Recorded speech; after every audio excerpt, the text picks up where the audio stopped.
우리 같이 성경 말씀을 찾아보도록 하겠습니다. 오늘 여호수아 24장 마지막 장 저희가 드디어 들어왔어요. 여호수아 24장 한 절, 14절 한 절인데 오늘 24장 전체 전반적인 내용을 같이 나누고 우리 여호수아를 마무리하면서 함께 말씀을 나눴으면 좋을 것 같아요. 우리 여호수아 24장 14절입니다. 성경책 찾아봅시다.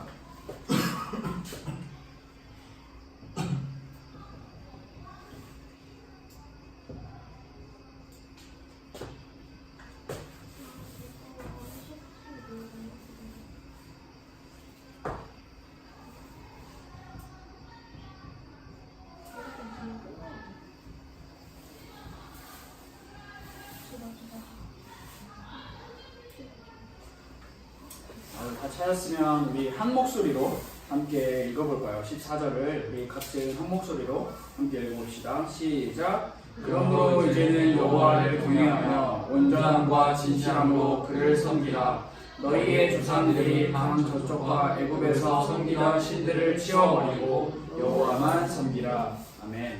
우리가 지난주에 혹시 어떤 말씀을 나눴는지 기억하거나요? 우리 은교 가인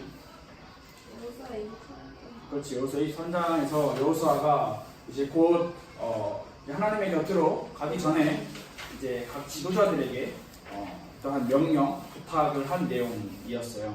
오늘 24장은 23장에 이어서 여호수아가 이제 처음 23장에는 지도자들에게 그리고 많은 우두머리들에게 부탁을 하고 명령을 했다면 오늘은 모든 백성들을 함께 모아서 그들에게 자신의 마지막 고별 설교를 하는 장면이 나타나고 있어요. 여호수아가 자신의 마지막에 있어서 자신의 것을 드러내지 않고 자신의 어떠한 무용담, 자신의 이름을 내세우지 않고 여호와 하나님을 계속해서 반복해서 이야기했던 것을 우리가 지난주에 함께 나눴어요. 그래서 오늘도 우리가 함께 그 부분에 대해서 추가로 이어서 함께 말씀을 나눠보려고 해요. 오늘은 여호와만 섬기라 라는 말씀의 제목으로 함께 말씀을 나누겠습니다. 여호수아 우리가 다 읽지는 않았지만 여호수아 이 4장의 첫 번째 앞쪽 부분에 보면은 여호수아가 이스라엘 백성들에게 이야기를 하는 장면이 1절부터 13절까지 나오고 있어요. 근데 여호수아가 이스라엘 백성들, 모든 백성들 다 모아놓고 무슨 이야기를 하냐? 그건 바로 이제 하나님의 인도에 대해서 이야기를 해요. 이거를 다른 말로 하면은 은혜라고도 이야기할 수 있어요. 어떤 하나님의 인도하심과 어떤 하나님의 은혜에 대해서 이야기를 하냐면 아브라함, 믿음의 조상, 선조, 처음에 있었던 믿음의 조상, 창세기에 드러난 아브라함 때부터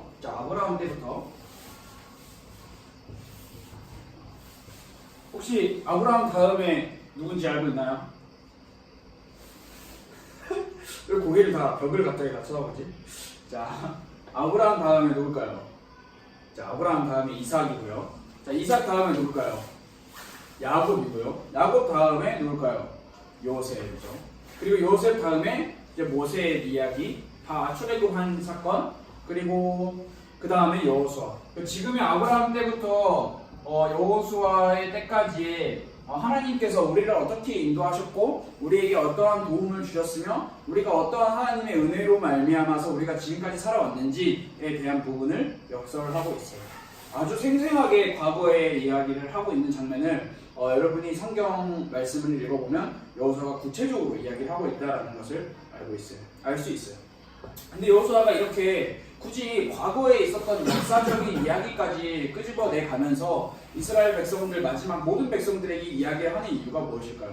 그 이야기의 중점은 다짜고짜 무턱대고 야 너희는 무조건 여호와 하나님을 믿어야 된다, 섬겨야 된다 강요하는 부분이 아니라 그동안 너희가 잘 봐라. 우리의 믿음의 조상 아브라함부터 지금 나 여호수아 가나안 땅에 들어오기까지 하나님께서 어떻게 하셨는지를 너희가 다 알고 있지 않느냐 하면서 그들의 신앙의 선택에 있어서 분명하게 제시를 하고 있는 부분이에요. 그들이 모든 백성들이 신앙을 촉구하고 신앙에 있어서 결단하기 위해서 분명하게 아브라함과 여호수아 때 이 많은 이야기 그냥 하루 이틀의 이야기가 아니라 수많은 이야기 가운데서 하나님께서 너희를 어떻게 지키시고 어떻게 보호하셨는지 잘 생각해봐라 라고 이야기를 하고 있어요.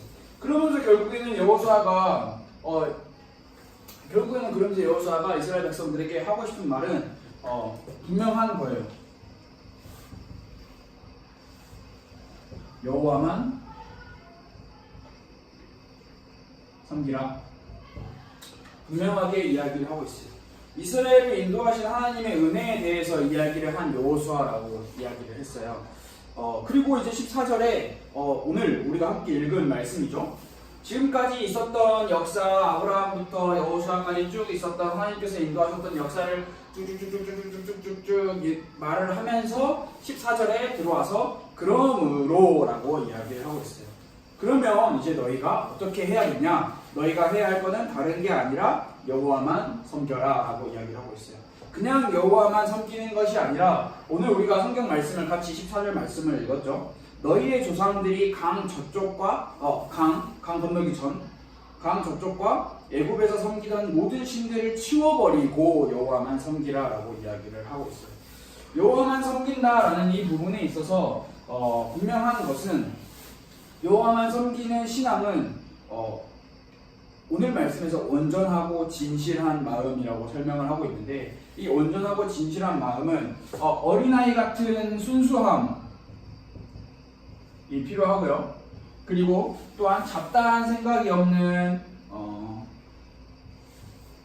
청결한 마음이 필요하고요. 그리고 어떠한 유혹에도 견딜 수 있는 흔들리지 않는 마음이 필요해요.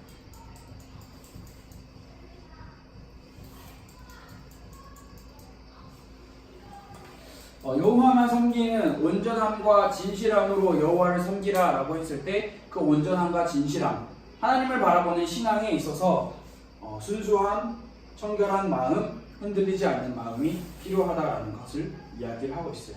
그러면서 여호수아가 또다시 백성들에게 이야기를 하고 있어요. 근데 이 이야기를 하고 있는 부분에 있어서 어떤 부분이 이야기를 나오고 있냐면, 신앙생활에 있어서 신앙, 즉 신앙은 어떠한 신앙에 대해서 우러르는 마음을 이야기하고 있는데, 그러한 신앙의 마음에 있어서 여러분 혹시 중립이라는 말 알아요? 중립이라는 말이 어떤 의미인지 알아요? 중간. 자 이렇게 있으면 이거 중립이 아니죠? 제가 오늘 손을 잘못 거는데, 이쪽이 왼쪽이고 이쪽이 오른쪽이면 한 가운데 있는 게 중립이잖아요. 그렇죠? 중립이죠. 나는 이쪽 편도 들지 않고 저쪽 편도 들지 않고 중립을 지키겠어요 라고 이야기를 하죠. 어떻게 이야기를 할 때. 그런데 우리가 신앙생활을 하는 데 있어서 아주 중요한 문제고 아주 여러분들이 우리가 함께 고민해야 할 문제예요. 신앙생활에 있어서 중립은 없어요. 신앙생활에 있어서 저는 이스라엘 백성들의 모습을 여호수아가 보고 이야기를 하는 거예요. 너희가 강 저쪽과 애굽에서 섬기던 신들을 여전히 섬기고 있는 마음이 있구나. 그러면서 동시에 하나님을 섬기려고 하구나. 왔다 갔다 하구나. 결국 너희가 이쪽 갔다가 저쪽 갔다가 자꾸 어중간하게 신앙생활을 하려고 하구나 라고 이야기를 하면서 분명하게 여호수아가 말하고 있어요. 신앙생활에는 중립이 없어요. 내가 한쪽을 선택하고 그 한쪽에 대해서 분명하게 신앙에 있는 부분에서 분명히 결단을 한다면 반대쪽에 있는 부분은 버려야 되고요. 반대쪽에 있는 부분은 없어져야 하는 부분이 당연한 거예요. 단호하게 이야기를 하고 있어요. 여호수아가 모든 백성들에게 너희가 스스로 선택해라. 너희가 섬길 신을 선택해라 라고 이야기를 하면서 이야기를 하고 있는 부분이, 야 너희는 너희 마음대로 애굽에서 섬기던 신들을 선택해. 너희가 강 저쪽에서 섬기던 너희 조상들이 섬기던 우상들을 숭배해 라고 이야기를 하는 게 아니라, 너희가 분명하게 신앙에 있어서 하나님만 섬겨야 하는데 그 하나님을 섬기는 부분에 있어서 신앙생활에 중립은 없다라는 것을 단호하게 이야기를 하고 있어요. 양발을 걸쳐두고 왼쪽 발은 한쪽에 오른쪽 발은 한쪽에 걸쳐두고 내가 마음 내킬 때마다 왼쪽으로 이동했다가 다시 마음이 안 내키면 오른쪽으로 이동했다가 어딘가에 어중간하게 걸쳐져 있는 것, 그것이 신앙에서는 성립이 되지 않는 부분이에요. 하나님을 섬기고 하나님을 바라보면 다른 우상들은 멀리하게 되고 버리게 되는 게 맞는 거고요. 우상을 섬기고 우상을 바라보게 된다면 하나님은 버리고 하나님을 멀리하게 되는 게 분명한 신앙생활의 이치라고 우리가 함께 이야기를 할 수 있어요. 그러면서 여호수아가 이스라엘 백성들에게, 모든 백성들에게, 자, 너희가 그러므로 여호와만 섬겨야 된다라고 이스라엘 백성들의 이야기를 탁 던져요. 이스라엘 백성들이 그 이야기를 탁 받아요. 딱 받아서 뭐라고 이야기하냐? 오늘 우리가 읽진 않았지만 16절부터 23절까지 여호수아와 모든 백성들 간의 대화가 오가고 있어요. 근데 이스라엘 백성들이 아니요, 우리는 여호와 섬기지 않을 거예요. 우리는 내 마음대로 할 거예요. 라고 했다면 어떻게 됐을까? 근데 그렇지 않아요. 이스라엘 백성들이 그래요, 우리가 여호와만 섬기겠습니다 라고 이야기를 해요. 분명하게. 그러면 우리가 당신이 말한 것처럼 지금까지 아브라함 때부터 여호수아 지금까지 우리를 인도하여 주시는 그 여호와 하나님을 우리가 섬기겠습니다 라고 이야기를 해요. 그런데 여호수아가 여기서 생각보다 그렇게 호락호락하게 쉽게 넘어가지 않아요. 여호수아가 이렇게 말해요. 아니다, 너희는 여호와만 섬길 수 없을 것이다 라고 부정적인 어조로 백성들에게 탁 던져버려요. 그럼 백성들이 저 사람이 왜 우리한테 이런 이야기를 하지? 여호수아가 이스라엘 백성들에게 왜 아니다 라고 이야기를 했을까? 분명하게 여호수아가 확실하게 그들의 신앙을 결단하고 그들의 신앙을 마음에 되새길 수 있도록 이야기를 하고 있는 부분이에요. 그래서 결국에는 여호수아가 마지막에 오늘 우리가 함께 읽진 않은 부분이지만 이렇게 이야기를 하고 있어요.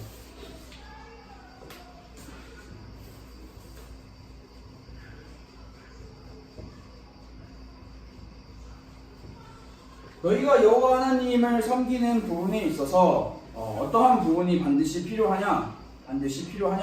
그러면 너희의 마음을 이스라엘 하나님 여호와께로 향해야 된다라고 이야기하고 있어요. 여호수아가 참 많은 것들을 가르치고 많은 것들을 전달하고 많은 것들을 이야기할 수 있는 상황에 분명하게 놓여 있어요. 하지만 여호수아는 겉으로 드러나는 어떠한 행동과 행위의 문제를 거론하고 그 부분에 있어서 이스라엘 백성들에게 마지막 고별 설교를 전달하는 게 아니라 너희의 마음을 잘 살펴야 된다라고 분명하게 이야기를 하고 있어요. 너희의 마음을 이스라엘 하나님 여호와께 향해야 된다. 여호와는 너희의 마음을 보신다라고 이야기를 하고 있어요. 우리가 곰곰이 한번 잘 생각을 해봅시다. 지금 당장 겉으로 보이는 부분에 있어서 야, 너 이거 하지 마. 너 이거 하지 마. 이거 절대 하면 안 돼. 근데 나는 내 마음에는 아직까지 이걸 하고 싶은 마음이 있지만 지금 당장 상황에 눈앞에 보여있는 상황에 겁을 먹고 주눅이 들어서 그 행동을 하지 않는다라고 우리가 한번 생각을 해봅시다. 가정을 해봅시다.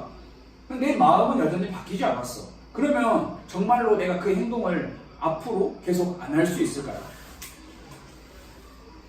예를 들어서 제가 은교야, 그리고 가영이한테, 가영아, 너희 지금 이렇게 살아가고 있을 때 서로 사이좋게 잘 지내야 돼. 서로 친하게 잘 지내야 돼.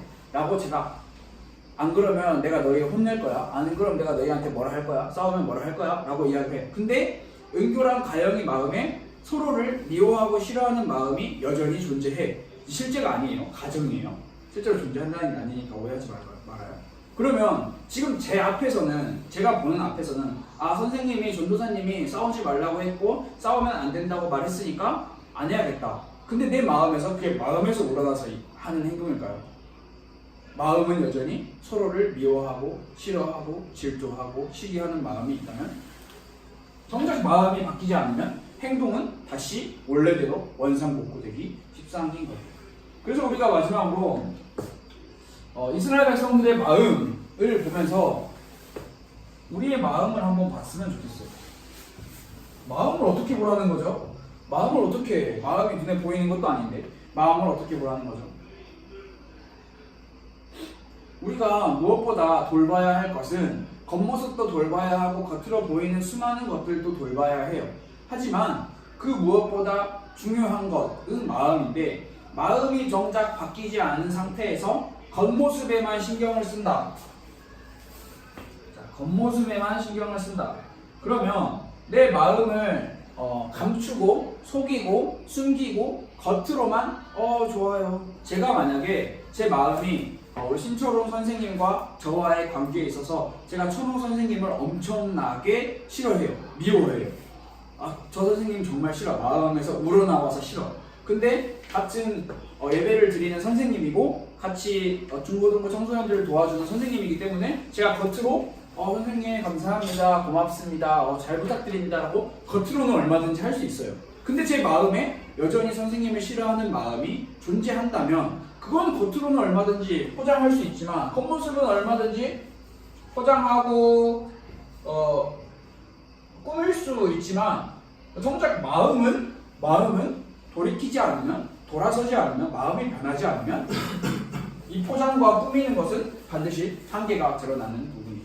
근데 우리가 이 부분에 대해서 그냥 인간관계적인 부분, 그냥 우리가 사회생활하는 부분, 우리가 그냥 학교에서 보내는, 가족에서, 가정에서 보내는 여러 가지의 눈에 보이는 부분을 이야기하는 것보다 여호와 하나님만을 섬기는 신앙에 대한 부분을 저는 분명하게 이야기를 하고 싶어요. 하나님께서는 참 무서운 일이에요. 제가 신철호 선생님에게 엄청 친절하게, 깍듯하게, 예의 바르게 감사한 마음과 고마운 마음을 가지고 항상 표현을 해요. 그럼 선생님은 제 겉모습을 보고 제 마음을 모르니까 제 겉모습을 보고 전도사님이 나한테 참 잘해주시구나, 나를 참 좋아하시구나 라고 생각하실 수 있어요. 하지만 제 마음이 싫어하는 마음을 가지고 있는데도 불구하고, 하지만 사람은 이처럼 겉으로 드러나는 부분에 있어서 그 부분에 있어서 한계를 가지고 그 부분에 있어서 분명하게 한정이 되어 있는 존재예요. 하지만 성경 말씀에서 분명하게 이야기하고 있어요. 하나님께서는, 그리고 하나님을 믿는 아브라함부터 여호수아까지, 그리고 앞으로 쭉 흘러나오는 많은 성경의 말씀 가운데 하나님께서는 겉모습, 겉 꾸미는 많은 모습을 보시는 게 아니라 마음을 보신다라고 이야기를 하고 있어요. 그러니까 반대로 행위가 바뀌어도 마음이 바뀌지 않으면 다시 원래대로 돌아가는 것처럼 정작 지금 내 행동이 바뀌지 않았다고 해도 내 마음이 변화되면 행위는 차근차근 변화되는 거예요. 하나님께서는 분명히 우리의 마음을 보시고 마음을 감찰하시고 마음을 살피신다라고 이야기를 하고 있어요. 하나님의 말씀은 우리의 겉모습, 우리가 살아가는 사회생활, 우리의 인간관계, 우리 학교생활, 우리의 가정생활에도 분명하게 도움이 되는 어느 하나의 그냥 세상에 많이 널려있는 하나의 도움이 되는 구절 정도가 아니에요. 우리 여러분들의, 청소년 여러분들의 마음의 중심에 영혼을 좌지우지하는 아주 중요한 생명의 말씀이라는 게 바로 하나님의 말씀, 즉 성경 말씀이라는 거예요. 그래서 우리가 우리의 마음을 들여다봐야 해요. 우리의 마음을 들여다본다라는 것은 우리가 하나님 앞에 서야 된다는 거예요. 하나님 앞에 설 때는 내가 아무리 감추고 속이고 자꾸 가리려고 해도 하나님 앞에서는 사실 아무 의미가 없어요. 하나님은 우리의 마음을 애초에 보시기 때문에 우리가 뭘 감추고 이 친구가 예배도 잘 드리고 찬양도 잘하고 기도도 잘하고 뭘 다 잘하고 신앙생활도 다 잘하구나. 하나님께서는 그 부분에도 관심이 있으시지만 정작 하나님께서 관심이 있으신 거는 그 부분, 그 친구의 진정한 마음에 대한, 나를 향한 마음에 대한 관심이 있으십니다. 우리가 하나님 앞에 선서라는 것은 하나님 앞에 어떠한 것도 감출 수 없고 하나님 앞에서 내가 어떠한 것도 내 것으로 가릴 수 없다라는 사실을 분명하게 알아야 해요. 분명하게 인지를 해야 해요. 그래서 우리가 마지막으로 한번 생각을 같이 해봅시다. 그러면 우리의 마음을 하나님 앞에 드러내려면 우리가 어떻게 해야 할까? 남들 앞에 드러내지 못하는 마음, 누군가에게도 드러내지 못하고 나만이 꼭 가지고 있는 내 마음의 아픈 마음과 슬픈 마음과 어려운 마음과 혹은 내가 짓고 있는 수많은 죄들의 마음, 그 마음들을 내가 어떻게 해야 할까? 하나님 앞에 간다라는 것은 우리가 하나님과 나만의 관계를 반드시 회복해야 하는 것. 하나님 앞에 간다라는 것은. 그래서 우리가 계속해서 함께 시도하고 도전하고 같이 이야기를 나누는 부분이 정말로 여러분 그냥 선생님이 우리 같이 기도해요 하고 해서 기도하고 오늘 예배 끝났어요 주기도문 해요 하고 주기도문 하고 하는 게 아니라 정말 하나님과 나와의 대화, 하나님과 나와의 소통이라고 생각하고 기도를 한번 해보세요. 하나님, 제 말 듣고 계시죠? 하나님, 전 이러이러하여 이렇게 합니다. 제 마음 다 아시죠? 한번 하나님과 한번 대화를 해보세요. 분명하게 저한테도 말하지 못하고 누구한테도 말하지 못하는 문제들이 지금 당장은 없을 수도 있지만 앞으로 안 생길 거다라는 보장은 할 수 없어요. 생길 수도 있고 안 생길 수도 있지만 우리의 인생 가운데서는 반드시 우리가 사람 앞에가 아닌 하나님 앞에 서는 게 반드시 필요한 거예요. 그래서 언제나 하나님 앞에 서는 사람은 어떠한 문제가 와도 어떠한 겉으로 보이는 수많은 상황이 닥쳐와도 하나님 앞에서 행동을 하고 하나님 앞에서 생각을 하고 하나님 앞에서 말을 하기 때문에 그러한 부분에 있어서 흔들리지 않는 사람이 될 수 있다. 그리고 우리가 이번 주를 통해서 이번 주를 마지막으로 해서 여호수아 말씀을 같이 이제 마무리하고 정리하려고 해요. 한번 우리가 생각을 해봅시다. 여호수아의 전체적인 큰 주제가 뭐였을까? 하나님께서 다 하신다라는 주제였어요. 내가 하는 건 다 하나도 없다. 하나님께서 다 하신다. 그러면 우리가 뭘 해야 하냐? 우리의 행동은 무엇이냐? 하나님을 믿고 하나님을 따르고 하나님의 말씀에 순종해야 된다라는 게 우리가 여호수아를 통해서 함께 나눈 우리 주제였어요. 그래서 우리 여러분들이 앞으로 신앙생활을 해나가는 우리 중요한 그 발걸음 속에서 하나님을 믿고 하나님을 따라가는 그런 신앙생활을 했으면 좋을 것 같아요. 네, 같이 한번 기도해 볼까요? 지금 우리가 함께 기도하는 이 기도가 단순히 기도하자고 해서 하는 기도가 아니라 정말 하나님 앞에서 내 마음을 하나님께 오픈하고 내 마음을 하나님께 드러낼 수 있는 하나님 제 마음을 받아주세요. 하나님 제 마음을 치료해 주세요. 하나님 제 마음을 치유해 주세요. 우리 잠깐이지만 함께 눈 감고 기도했으면 좋겠습니다. 하나님 아버지 감사합니다.